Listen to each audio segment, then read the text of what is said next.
So today is 17th Sunday in Ordinary Time, and the first reading is Genesis 18:20 through 32. I'll read. A reading from the book of Genesis. In those days, the Lord said, "The outcry against Sodom and Gomorrah is so great, and their sin so grave, that I must go down and see whether or not their actions fully correspond to the cry against them that comes to me. I mean to find out."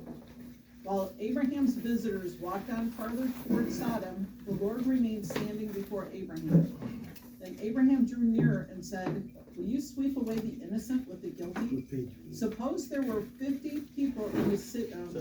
Suppose there were 50 innocent people in the city. Would you wipe out the place rather than spare it for the sake of the 50 innocent people within it? Far be it from you to do such a thing, to make the innocent die with the guilty, so that the innocent and guilty would be treated alike. Should not the judge of all the world act with justice?" The Lord replied, "If I find 50 innocent people in the city of Sodom, I will spare the whole place for their sake." Abraham spoke up again. "See how I am presuming to speak to my Lord, though I am but dust and ashes. What if there are 5 less than 50 innocent people? Will you destroy the whole city because of those 5? He answered, "I will not destroy it if I find 45 there." But Abraham persisted, saying, "What if only 40 were there?" He replied, "I will forbear doing it for the sake of the 40. Then Abraham said, "Let not my Lord grow impatient if I go on. What if only 30 are found there?" He replied, "I will forbear doing it if I can find but 30 there." Still Abraham went on, "Since I have thus dared to speak to my Lord, what if there are no more than 20? The Lord answered, "I will not destroy it for the sake of the 20. But he still persisted. "Please let not my Lord grow angry if I speak up this last time. What if there are at least 10 there?" He replied, "For the sake of those 10, I will not destroy it." The word of the Lord. Thanks be to God. I thought the angels were the one that asked the questions there. Yeah, no, so if you look, that's a good question, because first, while Abraham's visitors walked on farther toward Sodom, the Lord remained standing before Abraham. So the angels that were with him went down toward Sodom. Yeah, they're the ones that turned one stone. Yep. So what's kind of amazing here is that I think the big thing we can take out of it is that a righteous person can intercede with God. And Jesus is a perfect intercessor, right? So he intercedes with the Father for our judgment all the time. But the first thing that's here is the outcry against Sodom and Gomorrah is so great and their sins so grave that I must go down and see whether or not their actions fully correspond to the cry against them. So the cries of the oppressed. So there's obviously some people that are crying out. The blood of the people are crying out. And so it's not just a sin for their homosexuality, but it's also violence, cruelty, oppression. And so God isn't just going to do judgment. He's just, and he's going to investigate. And so with this story, we're learning more about God's mercy, his justice, and just more about the nature of God. We're also learning more about Abraham, too. So I think I wanted to start out by looking at, if you look at cities of that time period, I was like, well, how many people are we talking about here in Sodom and Gomorrah, in Sodom? And it was probably between 500 and 2,000, 3,000. I mean, maybe even as much as 5,000, but that's kind of the size, the number of people that were there. So it's kind of interesting that he has the audacity to do this, to bargain with God in a sense.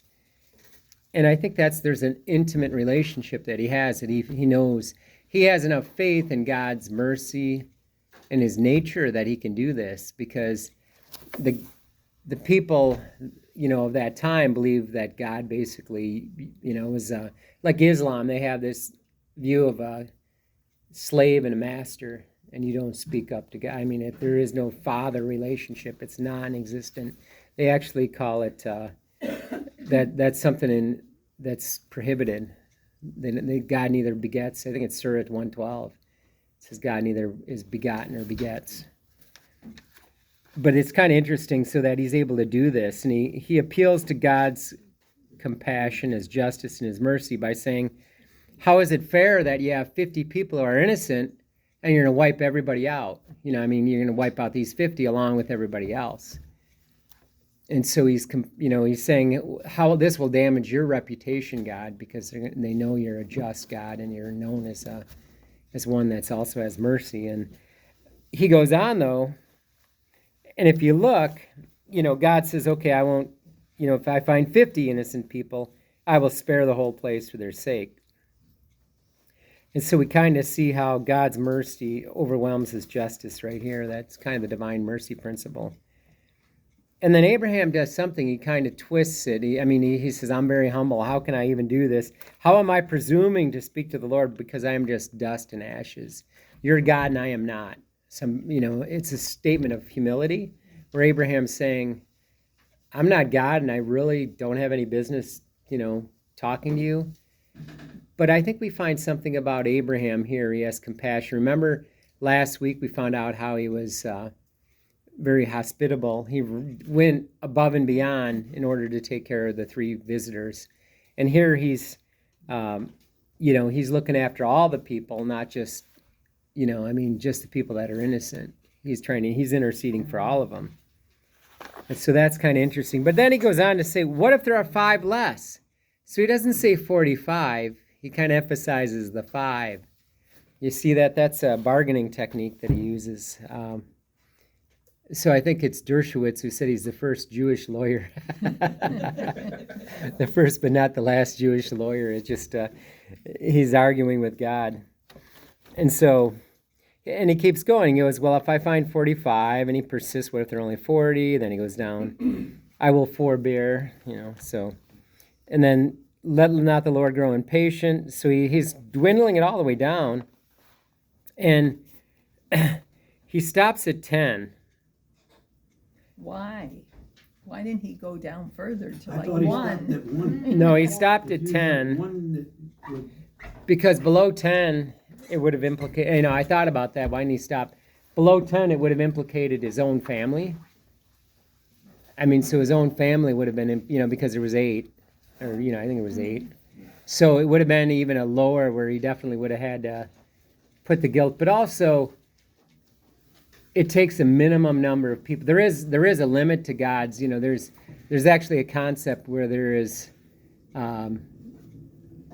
so much sin where God is, you kind of cross the line and God's like, okay. It's actually his judgment is actually a mercy. Because if he lets them continue, then they'll just, the punishment will be even greater later on. And so that's a good question. But he has a general compassion for humanity. And so you see how he's arguing and how he's negotiating with God. I think that's kind of amazing here. And then next week, I think we'll be getting into what happens when they don't find that many righteous people, and the angels tell them they gotta leave. So this kind of, you see how we're finding out the character of Abraham, and he is the father of faith. We didn't really know too much about him, but I think seeing how he was very compassionate and trying to intercede, and he was also courageous. This is very courageous what he's doing, and he also has faith in the nature of God. And so there's a lot of things going on here.